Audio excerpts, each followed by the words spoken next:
Ako si Teacher Lester A. Bucasas ng Nangalisan Elementary School. Isa akong guro dito sa Paralang ito. Nagkakaroon kami ng school-based lock session at ako ay maswerteng nabibigyan ng pagkakataon na may bahagi sa aking mga co-teachers, ang aking mga kaalaman sa larangan ng curriculum assessment, sa paggawa ng mga instructional materials, at sa pagte-technical assist na rin sa kanila tungkol sa kanilang pagpili ng mga strategies sa pagtuturo, kung ano yung dapat gawin na assessment na angkop sa mga bata.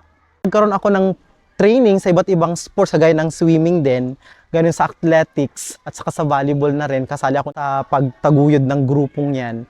Nananalo naman kami, tinitrain namin sila para i-represent ang aming school sa district at sa provincial meet. Self-fulfilling kasi hindi man ako nasasali noon, parang iniisip ko na kapag ginagawa ko yun sa bata, malaki yung impact niya sa pagkatao niya na kahit mapunta lang siya sa isang simpleng patimpalak o kaya kompetisyon, dala-dala niya yun hanggang sa mamatay siya.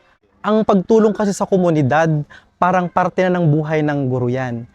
May nilaunch kami noong 2017, Barangay Reading Program o yung Literacy Hub ng Nangalisan, na kung saan umani ito ng parangal.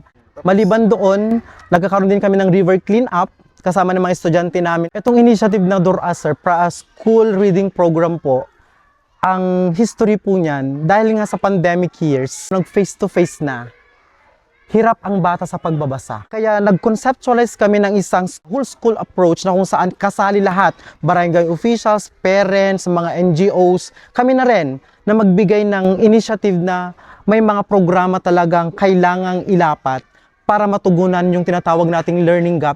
Yung Sagot Me, Idaray Me, is our initiative sa school na mag-extend sa community every December, na kung saan yung mga piling mga learners ay nabibigyan ng konting regalo. Ganun din, namimili po kami ng mga senior citizens na yung talaga naming alam namin na hirap sa buhay, yun po ang aming binibigyan ng konting tulong. Kung kakausapin ko yung batang ako, sasabihin ko sa kanya na, alam mo ba na bago ka maging guro, tumigil muna ako sa pag-aaral ng 2 taon. Pero hindi ako sumuko, nag-alaga ako ng baka, nag-alaga ako ng baboy at saka mga kambing. Tapos pinagpatuloy ko yung pag-aaral ko kasi may ginamit si Lord na instrument para ako'y magpatuloy. Yung tita ko na nasa Canada noon, nagbigay siya ng tulong na siya nang bahala sa pag-aaral ko hanggang sa makatapos tayo. Kahit wala ka na sa piling namin, nasa langit ka na. Maraming salamat.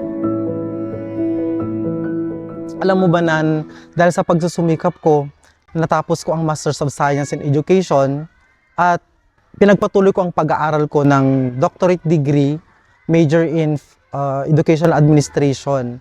Dahil dito, na-invite na akong mag-speak sa iba't ibang fora. Nagkaroon ako ng opportunity na mag-deliver ng aking mga research output sa iba't ibang research congresses. Nagkaroon ako ng award na Most Outstanding Master Teacher ng Bacnota. Tayo ay isa sa mga nabigyan ng parangal na Most Outstanding Public Elementary School sa buong probinsya ng La Union.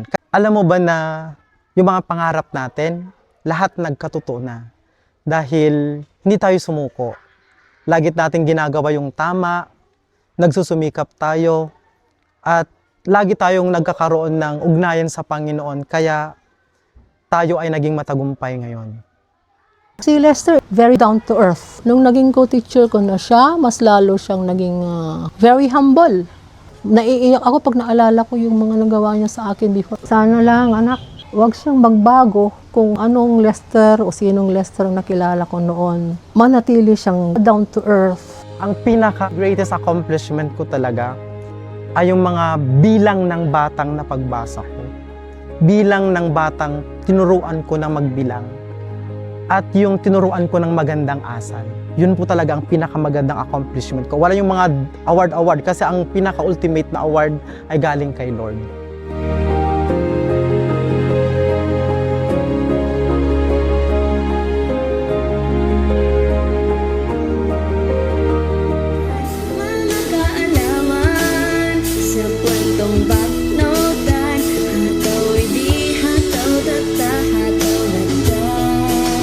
Kwento